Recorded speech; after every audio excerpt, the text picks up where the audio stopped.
دا کم سیزونه چې هغه رالیږي خاص کر د روژې دپاره نو هغه چې مخکې په 100 اوس په بل څه دي. دارنګې د اعمالو په لحاظ سره یو سړی نفل لمونځ کوي نو نفل هغه په فرض باندې الله رب العزت د هغې بدله ورکوي او فرض چې سړی کوي نو هغه الله په اویا باندې ورکوي او یا چنده زیات الله اجر و ثواب ورکوي. چې کله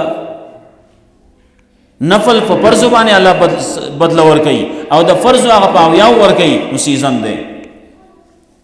نو په دې ورځو کې ذکر اذکار سړی کوي، په دې کې سړی تلاوت کوي او دا میاشت د قرآن میاشت ده، په دې کې قرآن کریم نازل شوی دی. الله رب العزت وی انا انزلناه فی لیلة القدر، لیلة القدر په شپه باندې دا قرآن نازل کړل. او بل ځکه وی شهر رمضان الذي انزل فيه القرآن، میاشت د رمضان هغه د چې هغه کې قرآن نازل شوی دی. نو دا د قرآن میاشت ده او په دې میاشت کې رسول الله صلی الله علیه وسلم او جبرئیل علیہ السلام به قرآن اړو. نورو میاشتو کې به نورو روزو کې یو یو پیر به اړو. چې کله د رسول الله صلی الله علیه وسلم اخرنۍ روزه وه بیا په هغې پسې وروسته وفات شوی دی نو په هغې کې بیا 2 پیر اړول دی. دا د روزې میاشت، روزې میاشت دا د قرآن میاشت ده. نورې د روزو چې کوم فضیلتونه وغیره څه دي او تاسو به ویلي تعلیم کې عام طور باندې په دې ورځو کې دغه د روزې فضایل بیا ورپسې د لیلة القدر وغیره دا خبرې ټولې دې ورځو کې دا تذکرې کېږي. نو تعلیم کې هم کېناستل پکاري، سړی دا بعضې خبرې اوري. د روزې فضایل پکې دي، د اعمالو فضایل، د منځو فضایل بیانولی کېږي چې د سړي ورته رغبت پیدا کېږي، شوق پیدا کېږي چې او مونږ دې منځ وکړو، مونږ دې ذکر اذکار وکړو، مونږ دې تلاوت وکړو. نو الله رب العزت دې زمونږ نصیب کړي. دارنګې په دې روزې په میاشت کې وی رسول الله صلی الله علیه وسلم با ملا کلکه مضبوطه وتړله. مونږ خو زمیندار خلک یو، په دې باندې مونږ پوهېږو چې کله یو سړی دروند پیټی وړي نو هغه په دې کې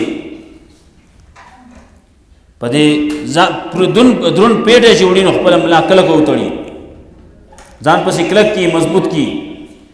مونږ لم پکار دي چې په دې روزه کې مونږه محنت وکړو او په دې کې مونږ باندې د الله رب العزت د طرف نه کم څه چې دي اگر چې فرض نه دي سنت دي، لیکن چې یو نفل الله رب العزت په فرض باندې الله بدلوي نو سنت په پسو بدلوي.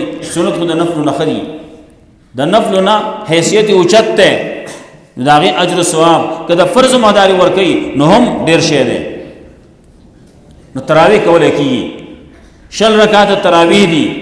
نو دا چې سړی کوي نو 60 له چې ته ضرب ورکې هلته کې که دا فرضو په لحاظ سره ووې نو الله رب العزت د فرض مطابق اجر و ثواب ورکوي.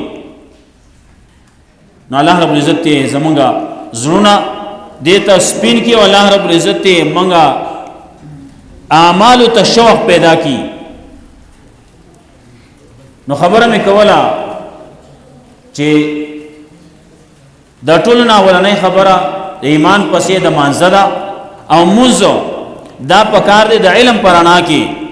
او دارنګې په دې موږ ته چې کوم څه ویلی کېږي نور پسې د علم نه وروستو ذکر دی، د ذکر نه وروستو بیا اکرام مسلمي، صحیح نیتی او بیا تبلیغ دی. نو تبلیغ د څه شي دی؟ دقه خبره رسول دی. رسول الله صلی الله علیه وسلم چې کله صفا ډېرې رکعې باندې ودرېد قرآن کریم کې ورته حکم راغی وانذر عشیرتک الاقربین، دا خپل نږدې رشتہ دار اول ویروه. رسول الله صلی الله علیه وسلم خلک راوغوښتو او هغې ته دعوت یې ورکاو. نو دا خبره یې کوله قولوا لا اله الا الله تفلحوا، او خلکو لا اله الا الله ووایئ کامیاب بشئ. مسله توحید، لا اله الا الله څه دی؟ مسله توحید ده. لا اله الا الله څه دی؟ دا بدلون د عقیده ده. لا اله الا الله دا اقرار د بندګۍ ده، منګه بندگان یو د الله. نور پسې وی محمد رسول الله. نو پدې کې د بندګۍ هغه چل څنګه وي، طرز زندگی، طریقه د زندگی هغه به په محمد رسول الله کې. نو لا اله الا الله محمد رسول الله دا دواړه منل کېږي، دواړه به ویل کېږي او په دواړو باندې به عمل کول کېږي. نو هله به سړی پورې وځي. که یوازې یو سړی لا اله الا الله مني، محمد رسول الله نه مني، نو دی نشي پورې وته، یا مسلمان نه دی. محمد رسول الله به مني، او که یو سړی وایي چې نه لا اله الا الله نه منم او محمد رسول الله منم، نو هم دی نشي پوری وته. اول کې الله نه مني، نشي الله نه مني، دا پیغمبر د چا دی؟ پیغمبر د الله دی. نو پیغمبر مني او الله چا چې را لېږلی هغه نه مني. نو دا ټولې خبرې دا اغستل دي، دا نور ته رسول دي، ناخبره خبرول دي. پیغمبر صلی الله علیه وسلم حجۃ الوداع په موقع باندې ویلو، الا فلیبلغ الشاهد الغائب، او حاضرین دې دا غایبینو ته ورسوي. رسول الله صلی الله علیه وسلم چې موږ باندې څومره احسانات دي، بیا د هغې نه وروستو د صحابو چې موږ باندې څومره احسانات دي په دې تور غرونو کې چې موږ دا لا اله الا الله وایو، دا قرآن کریم ته ناست یو، جماعت پیژنو، قرآن پیژنو، الله پیژنو، د الله رسول پیژنو، مونځ پیژنو، روژه پیژنو، حج پیژنو، زکات پیژنو. نو دا د هغې هغه محنت دی. که هغې محنت نه وی کړی نو موږ به نن دلته کې پته نشي سبو. نو اوس آینده نسل هغه به څنګه مسلمانېږي، هغه به څنګه کامیابېږي، هغه به څنګه جنت ته ځي. د هغې دپاره طریقه کار هم دا دی چې ما او تا به محنت کوو، کوشش به کوو او دا دین به رستنو خلکو ته رسو. کله قرآن په شکل کې قرآن کریم به بیانولی کېږي، کله به ترغیباتی، کله به ترهیباتی. نو په دې طریقې باندې دا خبره به روانه. نو قرآن کریم کې ماوی اول کې ابتدا کې یقیمون الصلاة د مانځه خبره وه. نو ورپسې وایي ومما رزقناهم ينفقون، چې کوم ولا موږ رزق ورکړلی هغه خرج کوي. نو په دې کې ترغیب ورکوي خرج کولو د مال ته، مال خرج کوي، صدقه ورکوي، زکات ته نو زکات ورکوي، عشر دی نو عشر ورکوي، سرسایه ده فطرانه ده نو هغه ورکوي.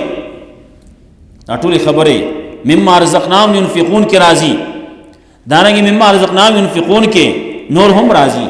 علم دې زده کړلی نو دا علم دا خرج کا، الله وی ما دې علم درکړلی نو دا ولګوه، دا خرج کا، خلکو ته ورسوه. ځواني ما درکړله نو دا ځواني خلکو ته، دا ځواني استعمال کا او خلکو ته زما دین ورسوه. مما رزقناهم ينفقون. قرآن کریم د رسولو د پاره دا سیزونه به استعمالیږي، وخت به استعمالیږي، مال به استعمالیږي، بدن به استعمالیږي. رسول الله صلی الله علیه وسلم فرمایل سبا قیامت کې هم تپوس بکولی کېږي، عمر می در کړو، عمر دی پس کې تیر کړو، ځواني می در کړو، ځواني دی پس کې تیر کړو، مال می در کړو نو مال دی په کومه طریقه ګټلو نو په کومه طریقه دی خرج کړو، علم می در کړو، عقل می در کړو، پوهه می در کړو، هغه دی څومره دی په هغې باندې عمل کړلی، هغې مطابق دی څومره کار کړلی، هغه دی څومره زما د دین لپاره استعمال کړلی. دا ټول تپوسونه به کېږي. نو مما رزقناهم ينفقون، دا الله په لار کې خپل مال، بدن، وخت دا به لګول غواړي. نو الله به د یو شي زده کړه کېږي او د یو شي قدر به زړه ته راځي. خلک وایي اسې یو مثال پیش کوي، اگر چې بعضې خلکو لیکلی د نوح علیه السلام قوم چې کله تباه شو نو خو واقعه ده دا عبرت لپاره هسې ښه ده. وی نوح علیه السلام ته الله وی چې ته څه لوښي جوړ کا. لوښي چې جوړ کړه نو وی په هغې باندې هغې راچوت کړه او ماتې کړه. نو په هغې باندې د نوح علیه السلام زړه خفه شو. نو وی الله رب العزت ته وی چې په دې باندې ستا زړه خفه شو، تا جوړ کړلی، د خاورو نه دې جوړ کړلی، دا انسان ما په خپلو لاسو جوړ کړلی دی چې دغسې تباه کېږي، په دې باندې زه هم خفه کېږم. الله رب العزت ډېر صبر کوي. الله حلیم ذات دی، ډېر صبر کوي. انسان لګیا دی څومره نافرمانیانې کوي، الله ورته څه نه وایي، الله درګذر کوي. اونشي آخر کې بیا وروستو چې کله سړی لاړ شي دنیا نه لاړ شي، الله له بیا عذاب ورکوي. تا دنیا کې زما خبره ولې نه منله؟ ته هم ما پیدا کړی وې، پیدا کړی ما وې، رزق دله ما درکاو او اوسېدې زما په ځمکه باندې، زما د اسمان د لاندې، زما په کور کې، زما په کنډر کې اوسېدې، او تا خبره د بل چا منله؟ خبره د بل چا مني، د انسان مني. څوک دی لکه کوم چې انګریزان دي، هغو چې کوم څه د هغو طریقه ده، رسم و رواج دي، څه دي څه دي، هغه خلکو خپل کړلي. او نو ته خو د انګریز بنده خو نه یې که نه، ته خو د الله بنده یې. چې د الله بنده یې نو د الله هغه خبره شروع کړه، د الله خبره منه، د الله تابعداري کوه.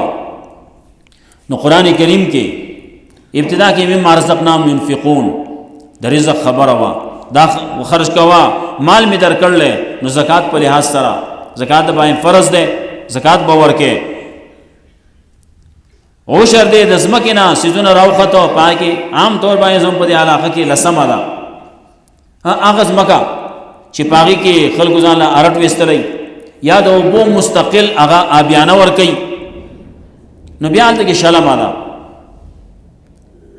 چې د کال اکثره حصہ د اوبو په بل شي باندې اوبه کوي، جنریټر باندې اوبه کوي، په بجلی باندې اوبه کوي، کوهی د هغې دپاره ویستل دی، نو بیا ټیک ده، بیا شلمه ده. لیکن چې دغه نه وي، اسمان اوبو ته ځمکه پرته ده، یا دلته کې عامې چینې وغیره دي هغې ته پرته ده، یا زمونږ سیندونه دي ولی دي هغې ته پرته ده، نو هغې کې بیا لسمه ده. لسمه دا حق د الله دی، دا به ورکې، که نه ورکې نو مجرم به.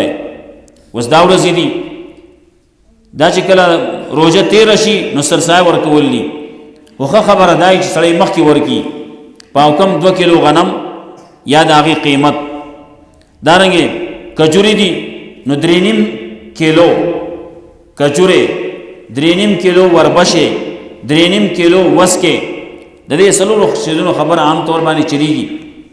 موږ ته د دې نه دا راغلی او دا نقل دي، نو چې دا څیزونه څوک ورکوي یا به د دې قیمت ورکوي، هر یو سړی د خپل وس مناسب. زموږ خو دلته کې عام طور باندې غریبوالی دی، نو موږ د غنمو حساب کوو، نو په کم 2 کیلو غنم چې د هغې نه تقریبا دلته کې دغه 140 روپۍ خواوشا کې جوړېږي. په کار دی چې د هغې نه سړی څومره زیاتې ورکولی شي زیاتې ورکړي، خو چې د هغې نه کمې نه وي. نو دا هم د الله رب العزت حق دی زمونږ باندې چې دا مونږ ورکو. نو هر سړي باندې چا باندې لازم دي، نو هغه باندې خپله او د خپل نابالغه اولاد پې لازم دي.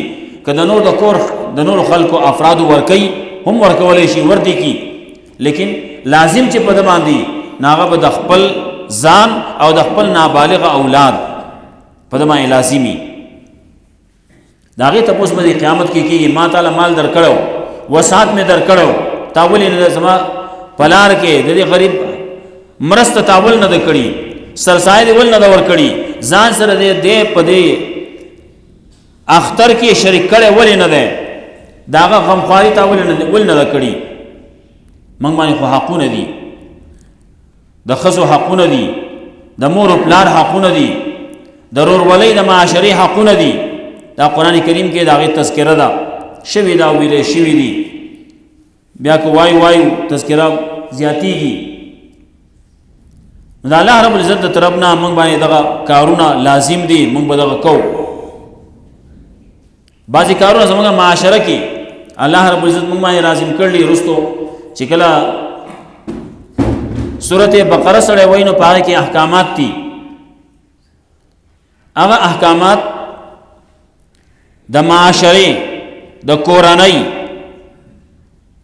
د صحیح کول او د هغې احکامات دي، هغې باندې عمل کول. بیا وروستو سورت النساء کې د راعي او د رعیت او د رعیت په مابین کې حقونه دي. دارنګې په دې کې یو غټه مسله اهمه هغه دا د میراث مسله ذکر کوي په سورت النساء په ابتدا کې. لس آیاتونه چې تیر شي نو ورپسې ذکر کوي یوصیکم الله فی اولادکم للذکر مثل حظ الانثیین. په دې کې چې د چا حقونه دي دا حقدار ته ورکوي. ولې مال الله د طرف نه تا ته میلاویږي، مفتو کې میلاویږي. د پلار مال له نو دا په دې کې د دغه پلار که زوی دی او که د پلار لور ده دا یو شان د دغه مال کې حقدار دي، حقدار یو شان دي. ها د چا حصہ کمه ده، د چا حصہ ډېره زیاته ده. لور ده نو د هغې نیمه حصہ ده، زوی دی نو د هغه پوره حصہ ده. زموږ پښتو کې خلک وایي یو ورور په دوه خویاندو دی، دوه خویاندې په یو ورور دي، داسې خبره کوي. نو خور ته نیمه حصہ میلاویږي او ورور ته پوره حصہ میلاویږي. دارنګې په دې مال او دولت کې د ښځې هم حصہ ده. سړی مړ شوی دی، ښځې پاتې ده، د هغې پکې حصہ ده. یا که اولاد یي نو اتمه ده، که اولاد یې نه نو بیا څلورمه حصہ ده. دارنګې د مور حصہ ده پکې، اولاد یې نشتی د مور درېمه حصہ ده، که اولاد یي نو بیا د مور شپږمه حصہ ده. دارنګې د پلار حصہ ده، د پلار هم شپږمه حصہ ده. که اولاد یې نه نو بیا د پلار د دې نورو څه چې میراثخوارۍ هغو ته چې څه میلاو شي باقي ټوله به د پلار وي. نو دا احکامات د میراث الله رب العزت ذکر کړلی. یو سړی په دې کې کمی کوي، زیاتې کوي، نو الله به د هغه سره حساب کتاب کوي. چا کو یو لویس ځمکه د چا قبضه کړله، که هغې په کنستله بریدې وهللی، یو لویس ځمکه د پردۍ اخیستې ده، نو دا به د تحت الثرا پورې دا اوه ځمکې دا به راوویستی شي او ده ته په غاړه کې واچولی شي. دارنګې که یو سړی دی او هغه غلا یې کړله، خیانت یې کړلی، دقه شی هغه به د ده په اوږه باندې یي.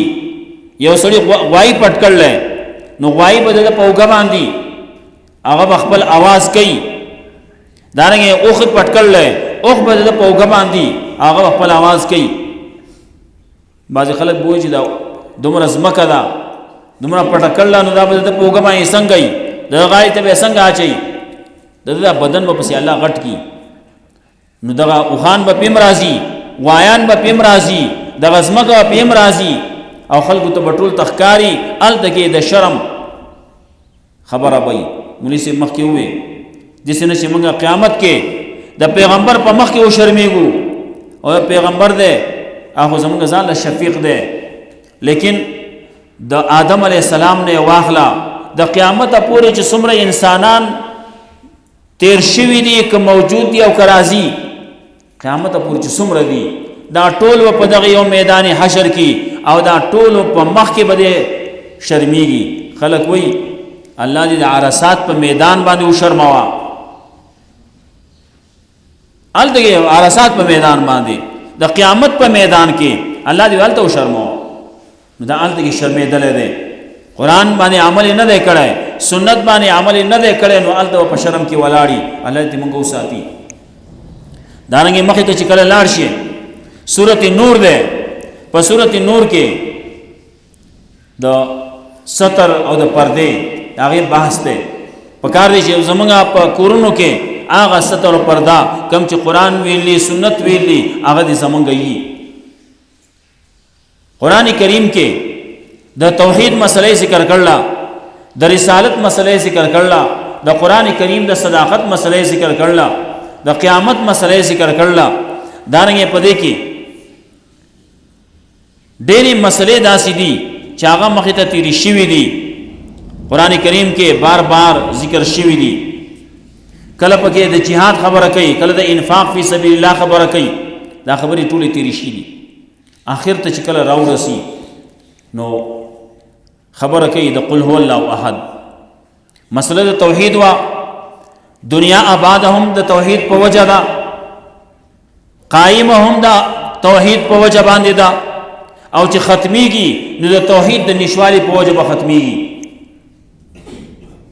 پیغمبر صلی الله علیه وسلم فرمایل لا تقوم الساعه حتى لا يقال في الارض الله الله کله چې الله الله دا आवाज په دنیا کې نه کولای کیږي په دې ځمکه نه کولای کیږي نو بیا د ځمکې اسمان ته د الله ضرورت نشته نو بیا قیامت کیږي با نو په کافرانو په قیامت کیږي الله به دا مسلمانان مخکې اغستی د بتلی اخر کې چې هغه د قیامت هغه سخت راځي هغه به کافر راځي مسلمان ما نه راځي سو بوله چې دا आवाज کولای کیږي خلکو الله یو دی الله یو دی لا اله الا الله ویل کیږي دا الله आवाज کولای کیږي الله اکبر ویل کیږي قیامت کیږي بنا چې کله دا आवाज ختم شو نبی دې ستورو ته سپومې ته نور ته ورځي او شپې ته دې ته د الله ضرورت نشته دا به ختم کی نو مسله د توحید وا ابتدا کې هم ذکر کړو الحمدلله سره نو دلته کې بار بار زې په زبانه په مختلفو عنواناتو باندې وي د مختلفو دلایل سره وي کله د انبیاء علیهم السلام نا کله د ملائکو نا کله د وحوش او د طيور نا چې ګور هغه زنده سر چې دي کنه هغه چې عقل پکې نشته مکلفم ندی مولا چرګ ته ګورا هغه چې کوم خبره کوي و عزت دې او زیاده تلوما الته کې ګور خلق نور ته سجده کوي هغه ځکه خلق نور ته سجده کولې نو دی الله ته ولې سجده نه کوي الله پیدا کړلی دا الله مخلوق دی نو الله ته سجده پکار ده ګور مولا چرګ لګیا دی دا خبره کوي نو الله رب العزت د مختلفو دلائل سره دا خبره ذکر کوي مسله د توحید نو زه په ځای باندې ذکر کوي او دا مسله د توحید دومره اهمه مسله ده چې بار بار الله ذکر کوي زما استام کله کله کارونه دنیا دا نو کله سړی ناظم خواله لاړ شي کله دا وزیر خواله لاړ شي ناغه ته وای زما دا کار کول غواړي کله وای د وزیر چې کم سیکرټری دی داغه سره چې د چا تعلق دی ناغه ته وای دا کار وته زما دا هغه باندې وکي نو بیا داغه چې څومره خوش آمده کوي داغه چې څومره خیال دی ساتي بار بار لګیا دی هغه ته وای اے زما دا کار وته هغه باندې وکي ښا ډیر پال تاسو راغله بیا منځ کې لګیا نور خبرو شي چې بیا منځ کې ده خبر زما خبره د دې چې به غوړه نشي ښا چې کله بیا وروستيږي نو بیا وته وای وې پاسما خدا خبره ګوره ډیره اهمه ده دا به تلاړ شي او خصوصي بلاړ شي زما دا کار په هغه باندې وکي نو الله رب العزت د توحید مسله ډیره اهمه وا نو بار بار ذکر کولا وس قران کریم اختتام ته رسی نو وس بیا وای او دې نه وای چې الله یو دی نه هوا تو وا ما تم وای تا تم وای پیغمبر ته ویلو قل دا سی وایا هر وخت کې وایا قل هو الله احد وایا الله دې یک یو ده بالکل یوازې ده ایسو کو سره شریک نشتی الله الصمد الله دې بے نیاز به حاجت الله دې حاجت پورا کون کې کې وسړې وای دلته وای الله یو ده الله یوازې ده یکتا ده نو دې څه زم یو ما تر اوسه پورې چا به ځان ته دانی وي چې دویم که چا به ویلی چتا هیچا نه دی ویلي زه دویمه نه هر یو وایي زه یو یم نو د الله پکې شان چې الله یو دی نو دې څه حیثیت پاتې شو الله وایي الله الصمد الله بے نیاز دی الله بے حاجت دی الله د خلکو ضرورتونو پوره کوونکی دی او ما ته د ضرورتونو ګوړي یو هر وخت کې زموږ ضرورت ده هر شي ته ضرورت ده سا غستو کې موږ محتاج یو کله کله سړي اصاب بد شي کله اوبه سړی اسکی ناصاب اوبو یو ټکه یو ساس کې یو قطره هغه په دې بل طرف باندې لاړ شي خلک وي اوبه په وچه غاړه شوي نو دې بیا څنګه چې چل کوي ده هر وخت کې محتاج سا غستو کې محتاج دی هر وخت کې پاسې دو کې ناستو کې سملاستو کې پاسې دو کې په خوراک کې پسکاک کې او چې کله خوراک او اسکاک وکي نو دا غي نروستو بیا د هغه نه په وسګارې دو کې هر وخت کې احتیاج دی او الله رب العزت حاجت پوره کون کې ده الله الصمد لم یلد ولم یولد نه الله د چانه پیدا دی نه الله نه څوک پیدا دی یا الله لم یلد ولم یولد نه الله د چا نائب دی نه الله څوک نائبان شته د الله څوک نائب نشتی پلان کې د الله نائب دی نه الله نائب نه دی نائب که په دغه معنی باندې شي نو دا مهم د شرک دی نو ځان ته ساتل غواړي د الله نائب نشتی ها نائب خو یې ته چې قائم مقامي نائب خو یې ته چې هغه لاړ شي او دې پاتې شي نه الله چې تزینا الله لریکيږي نه الله باندې غفلت ناراضي الله باندې او د کېدن ناراضي لا تاخذه سنه ولا نوم الله لا اله الا هو الحي القيوم لا تاخذه سنه ولا نوم ورکالی په ناراضي غفلت په ناراضي نو لم یلد ولم یولد نه الله د چا نائب دی او نه د الله څوک نائب شتي نه الله د چا نازول دی او نه د الله څوک نازول شته ولم یکن له کفوا احد نشته د الله سره برابر په یو صفت کې او تن په یو صفت کې هم د الله سره څوک برابر نشتی کاغه دا اوریدو صفتی ویل کیږي الله سمیع دی الله بصیر دی دغه سي انسان په باره کې مرضی انسان سمیع دی انسان بصیر دی لیکن په اوریدو کې فرق دی الله هم اوري مخلوق هم اوري اوریدو کې فرق دی الله اني مخلوق هم اني دې لیدو کې فرق دی دا الله لیدل هغه به اسباب دي دا الله لیدل هغه کامل لی او ز مخلوق لیدل هغه د اسباب د لاندې دي هغه ناقص دي لیدل په لحاظ سره چوغوره چې اتیار لوړ نور زیاته کی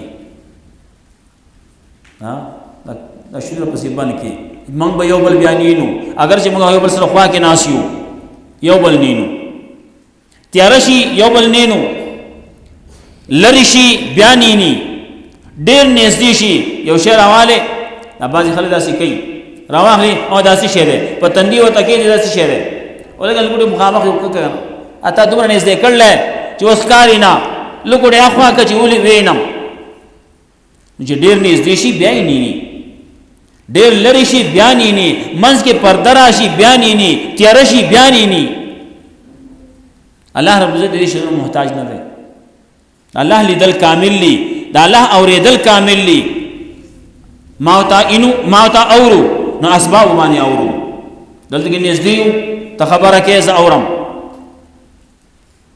او چې دلته کې نږدې راشي اپ دې وخت کې څه چغه کې ناغه کې تاسو په قلار خبره کې په قلار باندې وکړه چې څه شي لو باسي زه دلته نږدې ما زه اورم ته وای په قلار وای زه خبره پوښم لری شي نو بیان اوري منځ کې حائل راغې منګه په دې جماعت کې یو د بهر حال نه منګه نه خبري یو بهر څه حال نه بهر څوک لګیا دي څوک سوي منګه راورو لری دي ولم یکن له کفوا احد نشته د الله سره برابر په یو صفت کې یو تن کله چې دا عقیده ایمان توحید دا په سینه کې راغې دا یو غټه خزانه ده د دې خزانه وس دشمنان ډیر دي دشمنان دي